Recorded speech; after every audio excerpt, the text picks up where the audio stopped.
Welcome to a brand new deep dive. I'm Yeah. so glad you could join us today because, well, we're unpacking something entirely unique. Yeah, unique is definitely one word for it. It's a really wild ride. It really is. I mean, imagine your brain is a radio, right? And someone is just violently spinning the tuning dial. Oh, like you can't lock on to a single station at all. Exactly. On one frequency, you're hearing this heartbreakingly raw, deeply personal diary entry about someone's internal struggle with their physical body. Right, something very painful and, incredibly sincere. Yeah. But then suddenly the dial just slips. Yeah. And now that quiet diary entry, he's bleeding directly into a late night, completely unfiltered, aggressively absurd adult cartoon script. It creates this massive sense of cognitive dissonance. It just completely pulls the rug out from under you. It really does. So today our mission for you is to look at a single, highly unusual source document. It's a short piece of creative writing simply titled Weird, Weird Transgender Poem. And we really want to unpack how this text, careens so wildly between profound statements on gender dysphoria, the existential dread of sentient desert, and some truly shocking, profane dialogue. Yeah, it's a lot.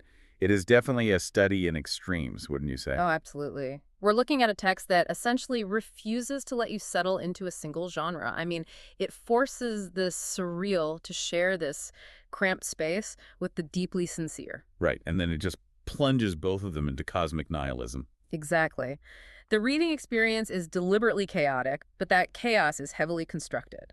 So to understand how that chaos operates, we really have to look at the immediate collision of realities right at the beginning. We are dropped right into a conversation between our narrator and a bowl of gelatin. Yeah, the narrator just casually says, "Hello, my Jell-O," and the Jell-O replies, "Hello." Instantly, the rules of this universe are established, right? Food is sentient, it possesses consciousness, and it speaks. Which is weird enough.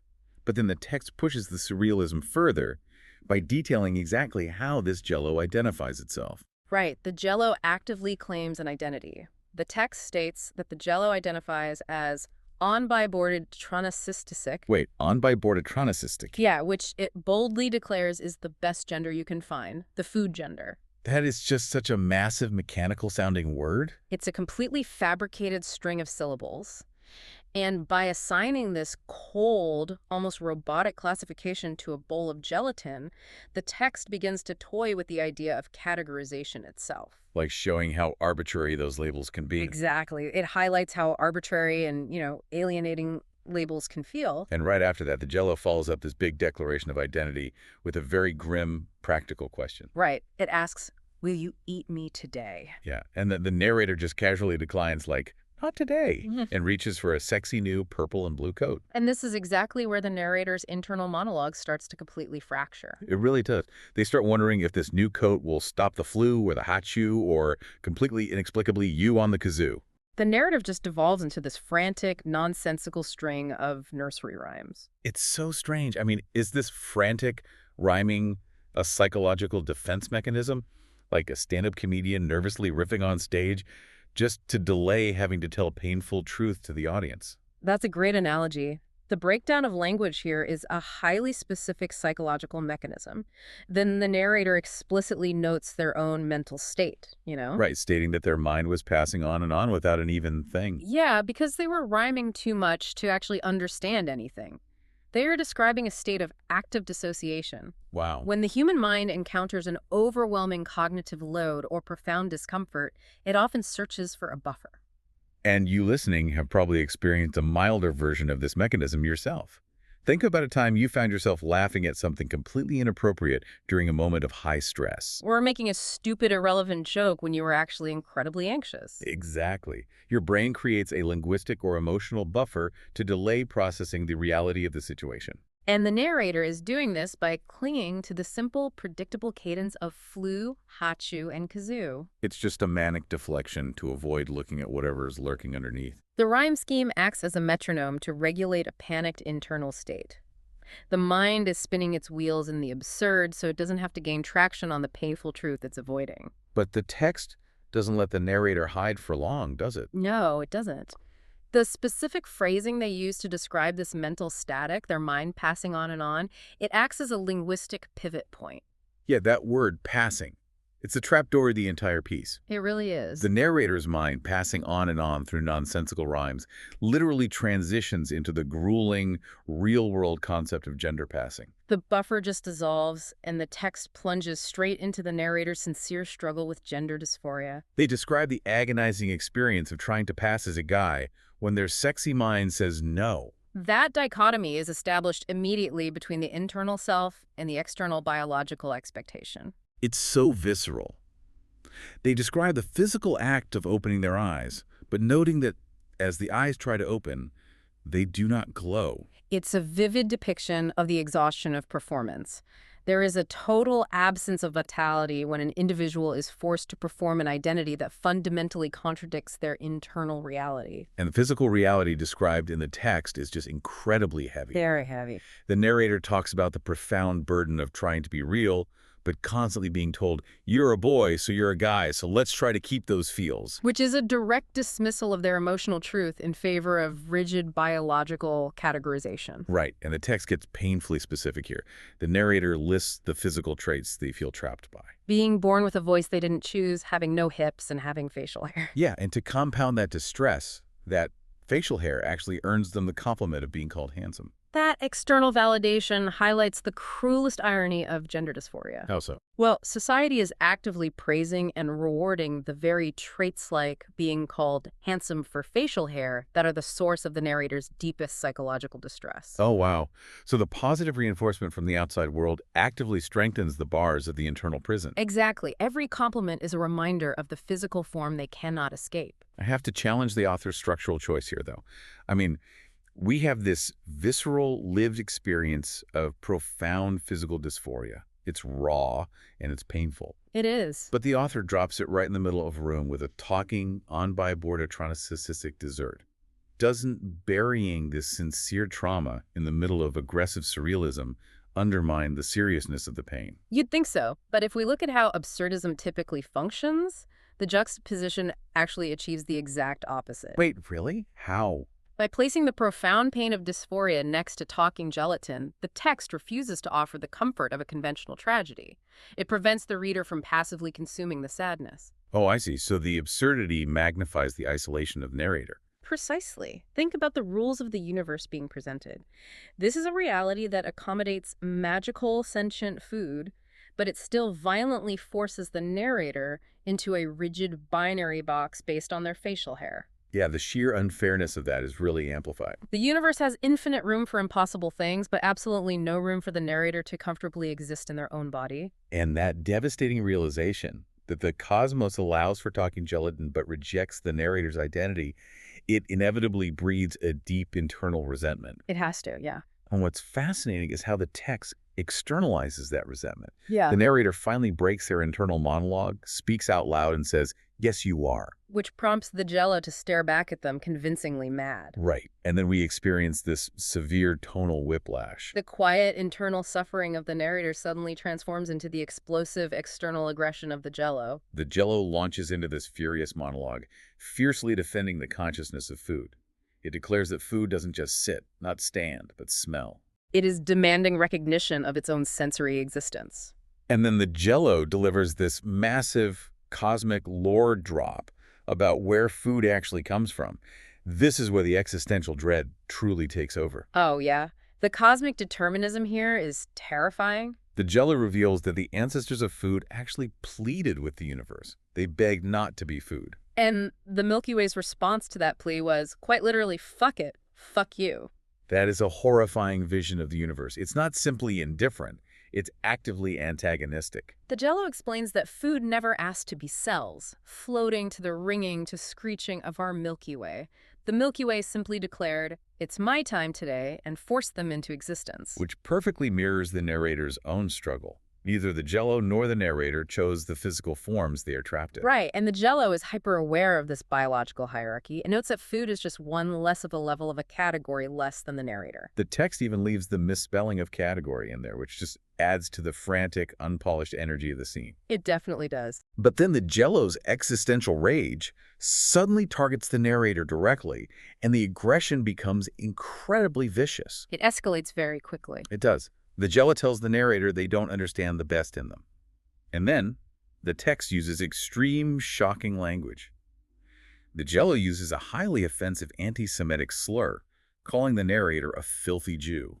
And obviously, we have to look at this strictly objectively to understand its function within the mechanics of the text. Right, we were just imparting the ideas contained in the original source material. Exactly. The sudden injection of a charged slur and vicious mockery from a bowl of dessert completely annihilates any lingering sense of whimsy. Yeah, it's really jarring. It's an absurdist escalation meant to simulate the ultimate hostility of the universe.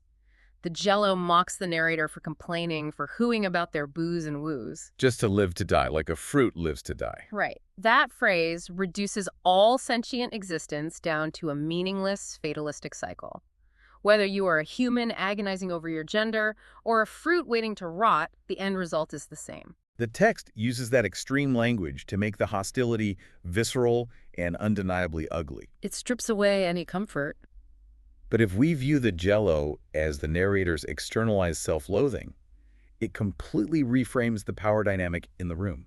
How do you mean? Well, the universe forced the narrator into a body they didn't choose, just like the Milky Way forced the Jell-O to be food.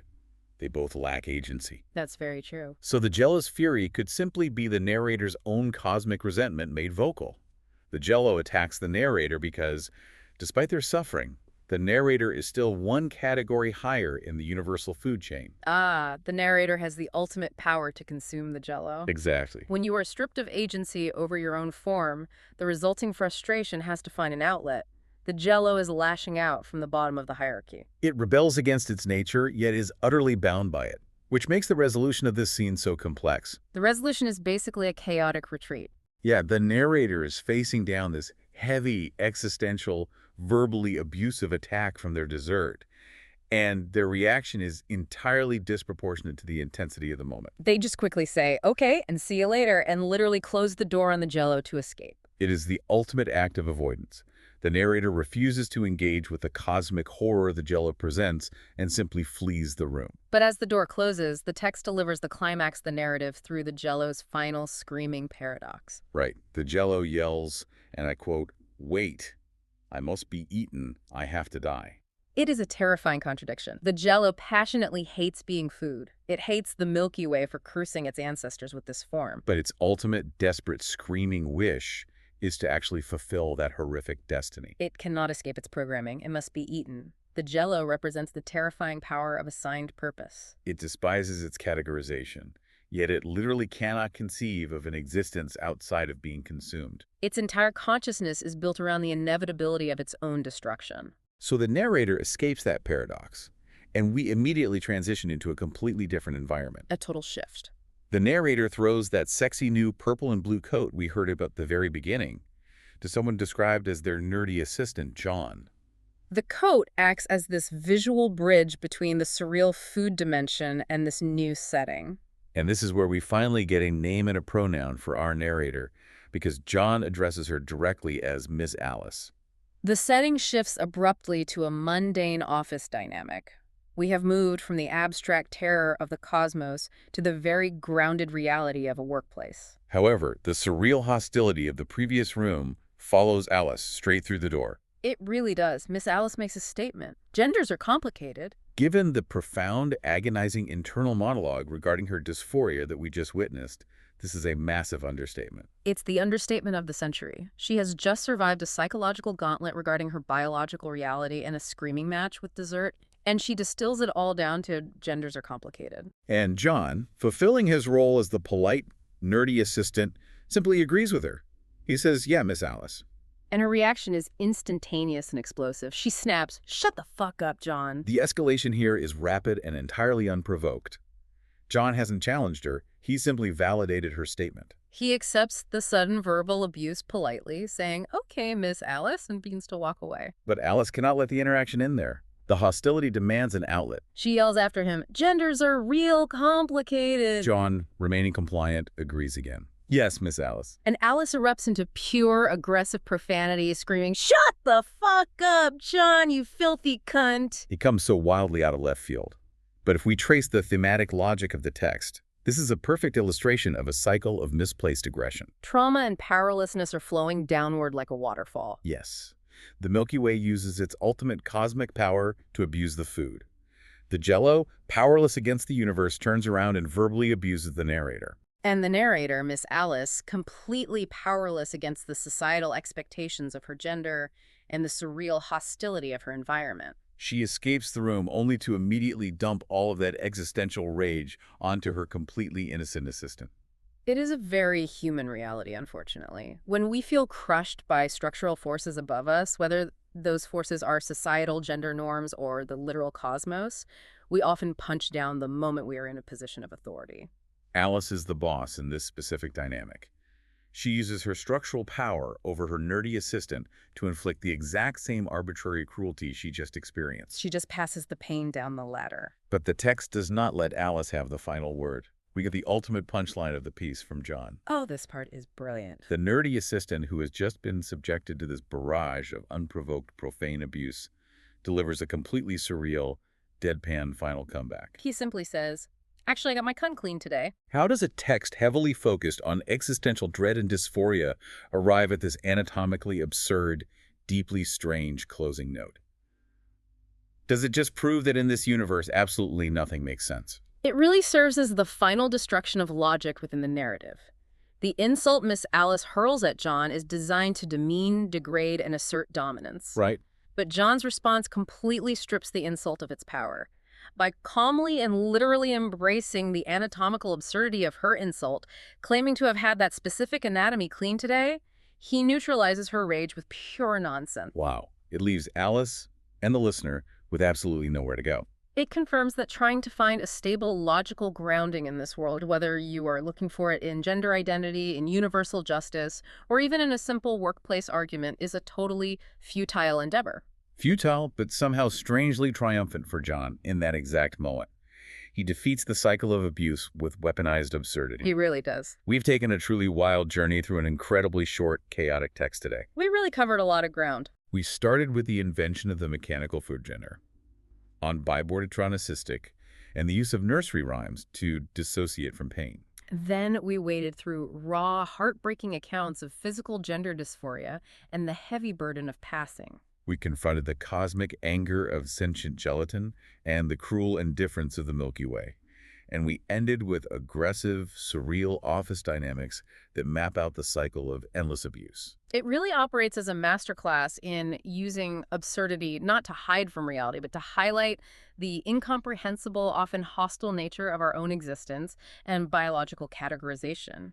It is exactly that fever dream we talked about at the beginning. You thought you were just reading an unhinged late-night adult cartoon script, but the profound, localized pain of that personal diary entry never actually left the room. It just put on a purple and blue coat. Exactly. So I want to leave you with a final thought to mull over today as you step back into the real world. Think about the central conflict of the two main entities we met. If the Jell-O's ultimate screaming desire is to fulfill its painful, non-consensual destiny of being eaten, living to die, as it's stated, Yeah. and the human narrator's ultimate struggle is escaping a physical form and a biological destiny they desperately did not choose. Who is actually more trapped? Yes, who is actually more trapped in this story? The human fiercely fighting against their assigned gender, or the food desperately begging to be consumed by its own assignment? Something for you to think about.